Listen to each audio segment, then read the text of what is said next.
Actors are annoying anyway. All that calling each other darling. Start her up. Yes, darling.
Hello, everyone, and welcome to this live stream session. My name is Manari. I'm the festival director and founder of Miraban, and director, writer, producer, and member of Directors UK. And welcome to Shandra McDonald, director of Yasodhara.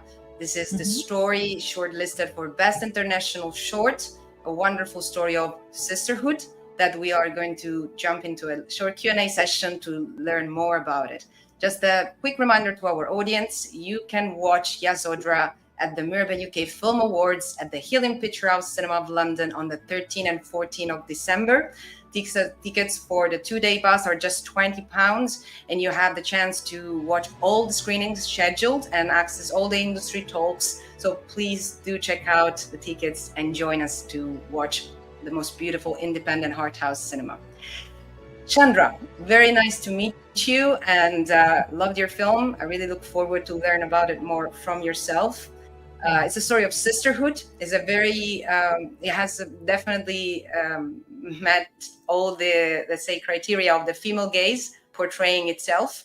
It's a story about a woman who, despite her loneliness, despite being abandoned by her husband with a newborn, she finds support in the companionship of a lovely neighborhood who helps her, I would say, rise up again and understand what it means to feel a woman, an independent woman, and feeling welcomed.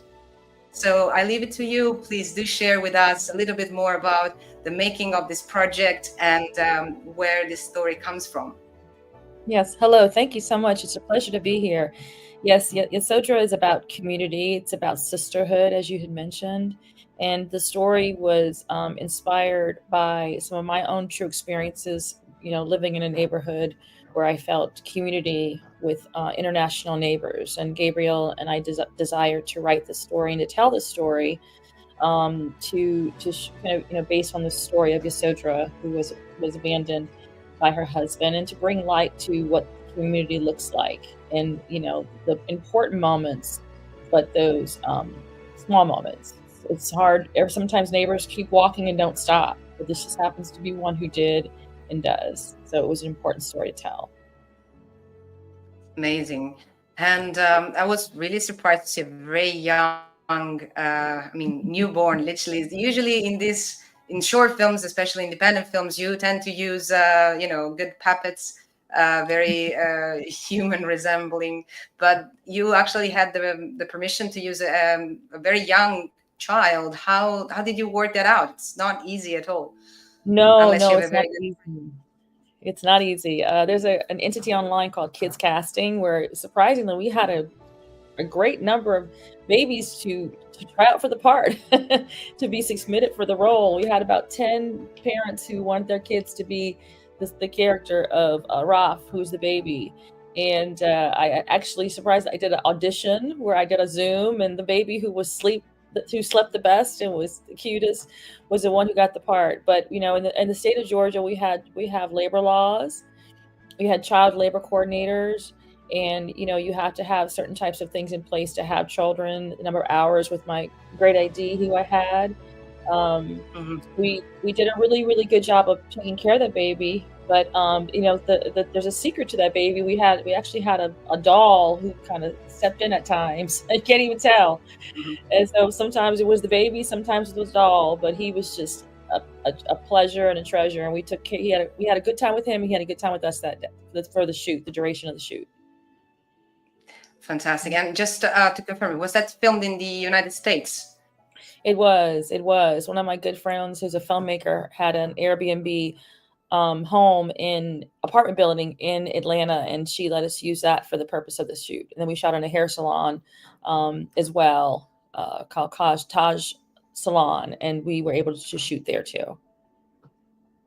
Fantastic. Yeah, I was just thinking that amazing child and very quiet, and also, I mean, in the UK we have like children, they cannot stay on set for more than 4 hours, and they have to take mandatory breaks every 1 hour and a half. So is that the same for the newborns, or is it even stricter?